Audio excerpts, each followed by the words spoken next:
حمد و صلاۃ و سلام کے بعد قرآن کریم فرقان حمید کی 15ویں سپارے کی سورہ بنی اسرائیل کی آیہ مقدسہ آپ کے سامنے تلاوت کرنے کا شرف حاصل کیا۔ اللہ رب العالمین جل وعلا مجھے اس کے متعلق حق اور سچ بیان کرنے کی توفیق عطا فرمائے، اور اسے سن کر اللہ رب العالمین ہم سب کو اس پر عمل کی توفیق عطا فرمائے۔ وما توفیقی الا باللہ العلی العظیم۔ ماہ رمضان المبارک کا یہ دوسرا عشرہ بھی اپنے اختتام کی جانب رواں ہے۔ 20 رمضان المبارک کا یہ عظیم الشان جمعہ کا دن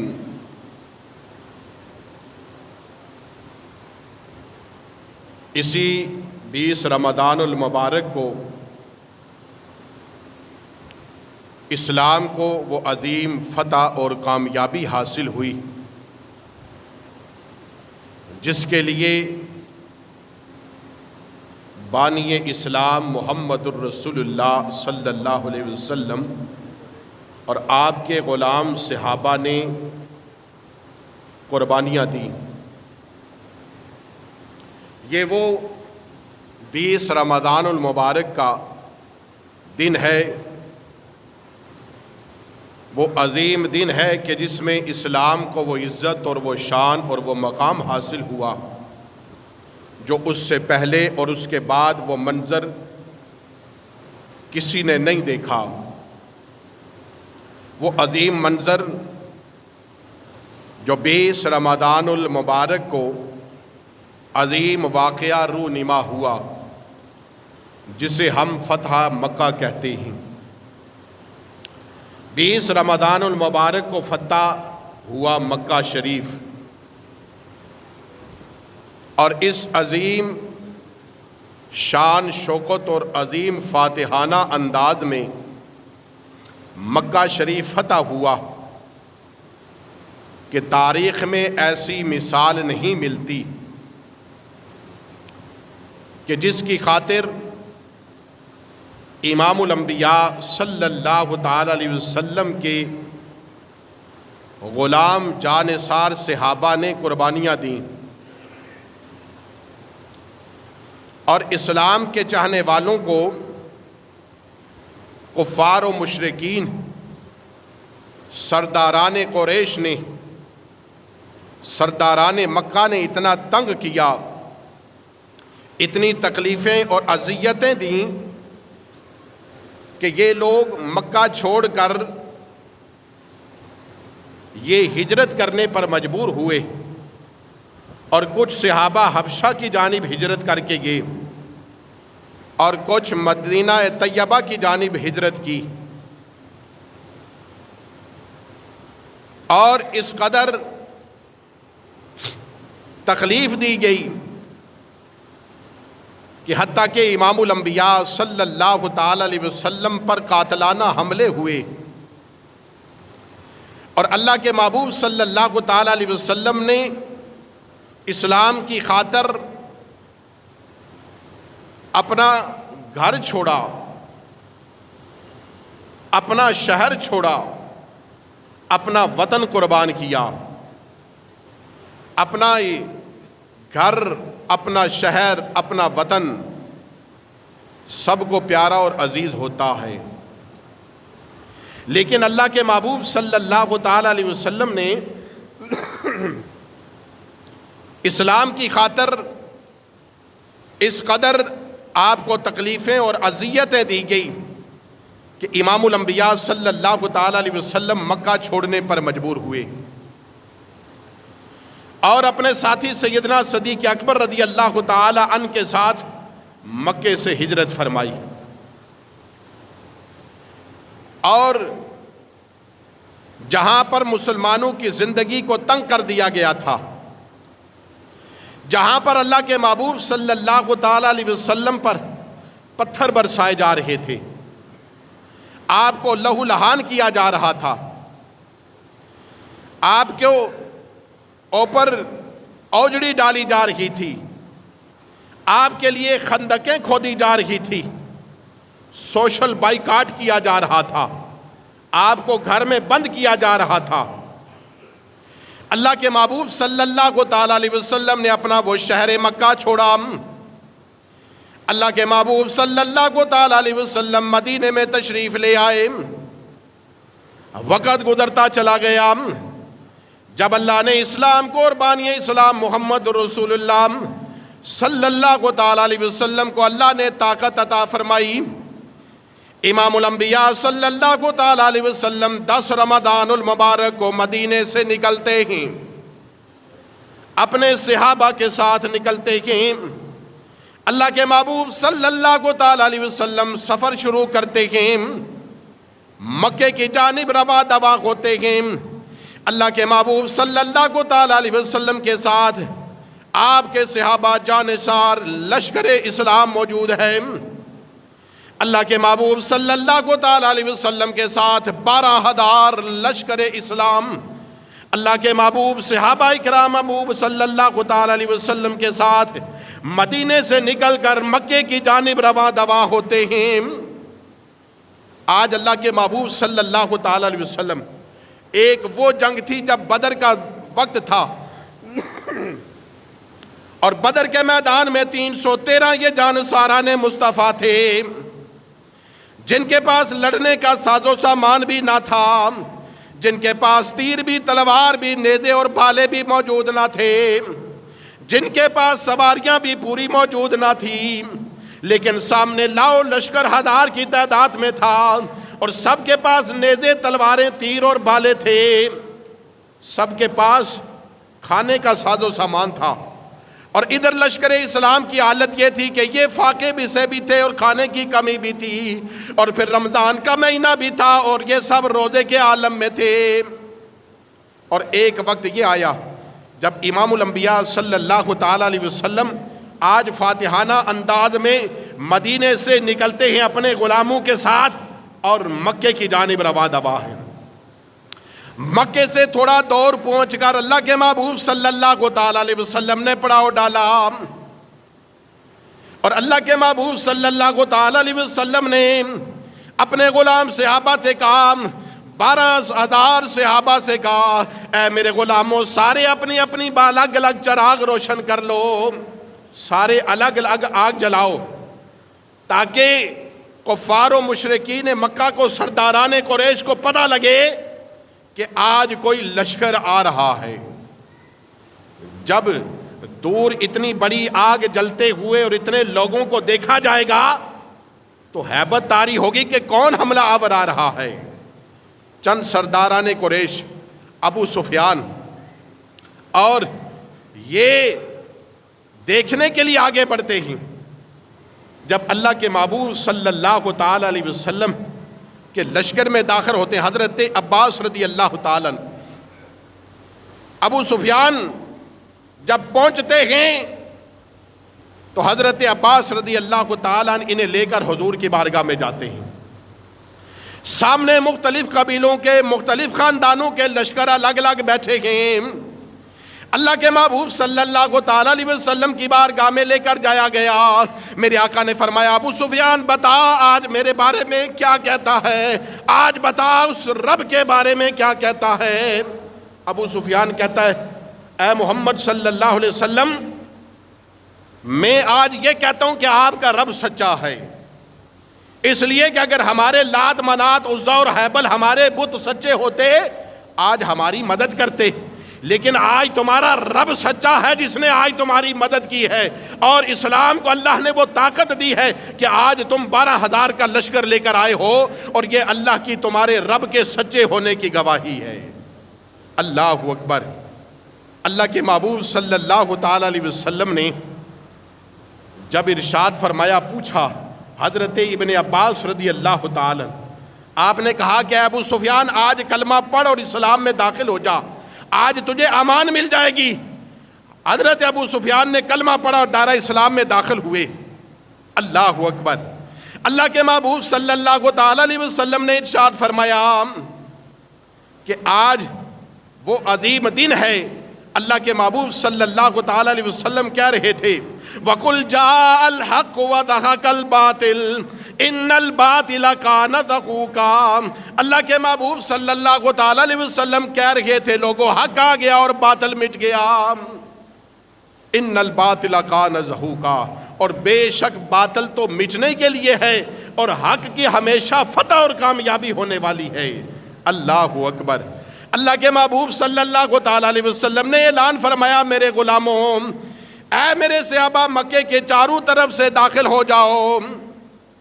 اللہ کے محبوب صلی اللہ تعالی علیہ وسلم نے عام معافی کا اعلان فرمایا اور منع کیا اپنے صحابہ کو کہ اے صحابہ تم میں سے کوئی تلوار نہیں اٹھائے گا۔ آج ہر صحابی کے ہاتھ میں تلوار تھی، تیر تھے، بالے تھے، لیکن اللہ کے محبوب صلی اللہ تعالی علیہ وسلم نے منع فرمایا کہ آج ہم نے کسی سے بدلہ نہیں دینا ہے، آج معافی کا دن ہے۔ عام معافی کا امام الانبیاء صلی اللہ تعالی علیہ وسلم نے اعلان فرمایا۔ حضرت ابن عباس رضی اللہ تعالیٰ نے عرض کی یا رسول اللہ، ابو سفیان سردار ہے اور یہ عزت چاہنے والا ہے۔ اللہ کے محبوب صلی اللہ تعالیٰ علیہ وسلم نے اعلان فرمایا آج جو اپنے گھروں میں بند ہو جائے گا، دروازے بند کر لے گا، اے مکے کے لوگوں میں تمہیں معافی کا اعلان کرتا ہوں، جو آج اپنے گھروں کے دروازے بند کر کے اندر بیٹھ جائے گا اسے بھی امان دیا جائے گا،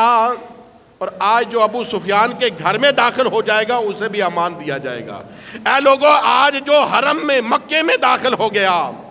آج جو مسجد حرام میں داخل ہو جائے گا اسے بھی امن دیا جائے گا، اسے قتل نہیں کیا جائے گا۔ اللہ کے محبوب صلی اللہ تعالی علیہ وسلم اس فاتحانہ انداز میں داخل ہوئے کہ نبی کریم صلی اللہ تعالی علیہ وسلم اپنی اونٹنی پر، اپنی سواری پر تشریف فرما ہیں، اور اللہ کے محبوب صلی اللہ تعالی علیہ وسلم سواری پر ہیں، لیکن اگر کوئی بادشاہ قبضہ کرے اور فتح حاصل ہو اور وہ فاتحانہ انداز میں داخل ہو تو وہ سینہ چوڑا کر کے داخل ہوتا ہے اور کہتا ہے آؤ میرا مقابلہ کرو، تم نے میرے ساتھ یہ ظلم کیا، یہ زیادتی کی ہے۔ لیکن صحابہ کہتے ہیں امام الانبیاء صلی اللہ تعالی علیہ وسلم اپنی کسوہ، اپنی اس اونٹنی پر سوار تھے، اور امام الانبیاء صلی اللہ تعالی علیہ وسلم عاجزی اور انکساری کے ساتھ، اللہ کے محبوب صلی اللہ تعالی علیہ وسلم کا سر اطہر جو ہے وہ جھکا ہوا تھا، آپ عاجزی اور انکساری کے ساتھ مکے میں داخل ہو رہے تھے۔ صحابہ کہتے ہیں اللہ کے محبوب صلی اللہ علیہ وسلم کا سر انور اتنا جھکا ہوا تھا کہ اونٹنی کی کمان گمان کے ساتھ جو ہے اللہ کے محبوب صلی اللہ تعالی علیہ وسلم کا سر انور لگ رہا تھا۔ اللہ اکبر۔ امام الانبیاء صلی اللہ تعالی علیہ وسلم مکے میں داخل ہوئے، اللہ کے محبوب صلی اللہ تعالی علیہ وسلم نے عام معافی کا اعلان کیا۔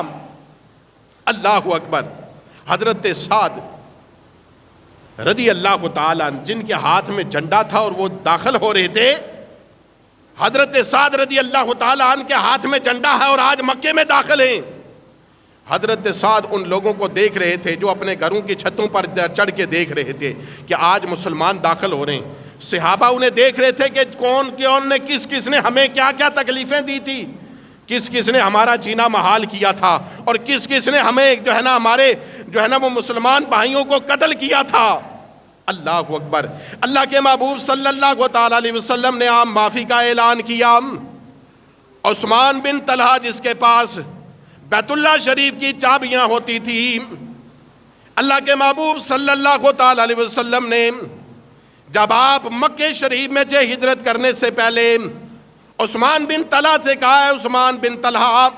مکے کی چابی مجھے دے دو، میں بیت اللہ میں داخل ہونا چاہتا ہوں، بیت اللہ کے اندر جا کر اللہ کی عبادت کرنا چاہتا ہوں۔ اے عثمان بیت اللہ کا دروازہ کھول تو میں اندر جا کر عبادت کروں۔ لیکن وہ وقت تھا کہ جب سرداران قریش کے درمیان عثمان بن طلحہ کھڑا تھا اور کہہ رہے تھے کہ اے محمد صلی اللہ علیہ وسلم مکے کا ہر شخص بیت اللہ میں داخل ہو سکتا ہے، مکے کے ہر شخص کے لیے میں دروازہ بیت اللہ کا کھول سکتا ہوں لیکن تمہارے لیے نہیں کھول سکتا۔ آج امام الانبیاء صلی اللہ تعالی علیہ وسلم اپنی اونٹنی پر چڑھ کر سوار ہو کر بیت اللہ کا طواف کر رہے کہ عثمان بن طلحہ سے کہتے عثمان یاد کر وہ وقت جب میں نے تجھے کہا تھا بیت اللہ کا دروازہ کھول اور میں عبادت کروں، تو نے کہا تھا ساری دنیا بیت اللہ میں داخل ہو سکتی ہے، لیکن محمد تم داخل نہیں ہو سکتے۔ آج بتا عثمان کیا ارادہ ہے، آج تیرے ساتھ کیا کیا جائے؟ عثمان بن طلحہ ہاتھ جوڑ کر کہتے آج میں آپ سے معافی کا طلبگار ہوں، لیجئے چابیاں۔ امام الانبیاء صلی اللہ تعالی علیہ وسلم نے چابیاں اپنے ہاتھ میں لی، بیت اللہ شریف کا دروازہ کھولا، اندر داخل ہوئے اور اپنی چھڑی سے سارے بتوں کو گرا دیا۔ سارے بتوں کو اللہ کے محبوب صلی اللہ تعالی علیہ وسلم نے گرایا۔ جو تصویریں بیت اللہ میں بتوں کی حضرت ابراہیم علیہ السلام کی بنا رکھی تھی، اللہ کے محبوب صلی اللہ تعالی علیہ وسلم نے سب تصویروں کو مٹایا، سارے بتوں کو گرا دیا گیا، اور امام الانبیاء صلی اللہ تعالی علیہ وسلم نے حضرت مولا کائنات علی مرتضیٰ شیر خدا رضی اللہ تعالی عنہ کو اپنے کندھوں پر سوار کیا اور آپ سے کہا بیت اللہ کے چھت پر جو بت رکھے ہیں اے علی ان بتوں کو گرا دیا جائے۔ آج وہ لات منات، وہ حیزل، وہ جو ہے نا وہ سارے بڑے بڑے بت آج سر کے بر گر رہے تھے، لیکن کوئی روکنے والا سامنے آ نہیں رہا تھا۔ آج اسلام کو اللہ نے وہ فتح اور کامیابی عطا فرمائی تھی۔ اللہ کے محبوب صلی اللہ تعالی علیہ وسلم نے حضرت بلال حبشی رضی اللہ تعالی عنہ سے کہا بلال آؤ اور آذان دو، آؤ اور آذان دو۔ ایک صحابی رسول آتے ہیں، یا رسول اللہ صلی اللہ علیہ وسلم آج فتح مکہ کا عظیم دن ہے، آپ اتنی شان شوکت کے ساتھ مکے میں داخل ہوئے، یا رسول اللہ آج کوئی مکے کا بڑا سردار جو آپ کا غلام ہے، آپ کا صحابی ہے، وہ اذان دے تو اچھا ہے۔ لیکن میرے آقا علیہ الصلوۃ والسلام نے کہا نہیں، اگر آج جو ہے وہ آذان دے گا تو میرا بلال دے گا۔ وہ بلال جسے مکے کی گلیوں میں جو ہے نا وہ رسی باندھ کر کے سیٹا جا رہا تھا، جسے جو ہے نا وہ امیہ کافر جنہیں ہاتھوں پر جو ہے نا وہ پتھر رکھ کر آپ کو تکلیفیں دے رہا تھا، وہ بلال حبشی جنہیں مارا جا رہا تھا، آج اس بلال کو اسلام نے وہ قوت اور وہ طاقت عطا کی کہ آج جب مکہ فتح ہوا میرے آقا علیہ الصلوۃ والسلام نے کہا بلال چڑھ آج بیت اللہ کی چھت پر، اے بلال تو مکے میں مدینے میں اذانیں دیتا رہا، اے بلال تو نے میری خاطر تکلیفیں برداشت کی، اے بلال تو نے اپنا وطن چھوڑا۔ آج بلال محمد تجھے یہ شان دینا چاہتے ہیں، آج بیت اللہ کی چھت پر چڑھ اور اذان دینا شروع کر دے۔ آج اسلام نے غلاموں کو وہ طاقت دی ہے کہ غلاموں کے حقوق نہ تھے، کوئی جانتا اور پہچانتا نہ تھا، جنہیں بیچا جاتا تھا، جن کی منڈی لگتی تھی، آج اس غلام بلال حبشی کو وہ میرے آقا نے عزت اور شان عطا فرمائی کہ بلال بیت اللہ کی چھت پر چڑھ جا۔ حضرت بلال حبشی بیت اللہ کی چھت پر کھڑے ہوتے ہیں، آذان دینے کے لیے کھڑے ہوتے، عرض کرتے یا رسول اللہ مدینے میں تھا آذان بیت اللہ کی جانب چہرہ کر کے دیتا تھا، یا رسول اللہ راستے میں تھا پھر بھی آذانیں دیتا رہا، چہرہ بیت اللہ کی طرف کر کے دیتا رہا، یا رسول اللہ آپ نے آج اتنی شان دے دی ہے، یا رسول اللہ بلال کو کون جانتا اور پہچانتا تھا، یا رسول اللہ بلال کو اتنی عزت آپ نے دی ہے، یا رسول اللہ آج اپنا چہرہ کس جانب کروں اور آذان دوں؟ میرے آقا نے فرمایا قانون تو یہی ہے شریعت کا، جہاں بھی ہو اذان دو تو بیت اللہ کی جانب چہرہ کر کے، لیکن بلال آج تم بیت اللہ کی چھت پر کھڑے ہو، آج مجھ محمد کی جانب چہرہ کرو اور اذان دینا شروع کر لے۔ اللہ اکبر، اس شان سے مکہ فتح ہوتا ہے۔ امام الانبیاء صلی اللہ تعالی علیہ وسلم کے غلام اس شان سے داخل ہوتے۔ میرے آقا علیہ الصلوۃ والسلام نے خطبہ دیا اور کہا آج میں اے مکے والو بتاؤ میں تمہارے ساتھ کیا کروں، میرے بارے میں کیا کہتے ہو؟ کفار مشرکین سرداران قریش کھڑے ہوئے اور کہنے لگے آپ تو مہربان ہیں، آپ تو رحم کرنے والے ہیں، آپ ہمارے مہربان بھائی کے بیٹے ہیں، آپ بڑے اچھے اور مہربان اور جو ہے نا وہ صادق اور امین ہیں، ہمارا خیال یہ ہے آپ ہمارے ساتھ اچھا برتاؤ کریں گے۔ میرے آقا نے اعلان فرمایا، خطبہ دیا اور کہا لو سنو، میں تمہارے ساتھ آج وہ کرنے والا ہوں، آج وہ اعلان کرنے والا ہوں جو حضرت یوسف علیہ السلام نے کیا تھا اپنے بھائیوں کے لیے، جو اپنے بھائیوں کے لیے حضرت یوسف علیہ السلام نے کیا تھا۔ لو سنو، اے مکے والو سنو، آج میں تم سے کوئی معاوضہ نہیں چاہتا، تم سے کوئی بدلہ نہیں چاہتا۔ تم نے مسلمانوں کو قتل کیا، تم نے میرے غلاموں کو شہید کیا، تم نے ہمیں تکلیفیں دی اور یہ وطن چھوڑنے پر مجبور کیا، لیکن آج میں تم سے کوئی بدلہ نہیں چاہتا۔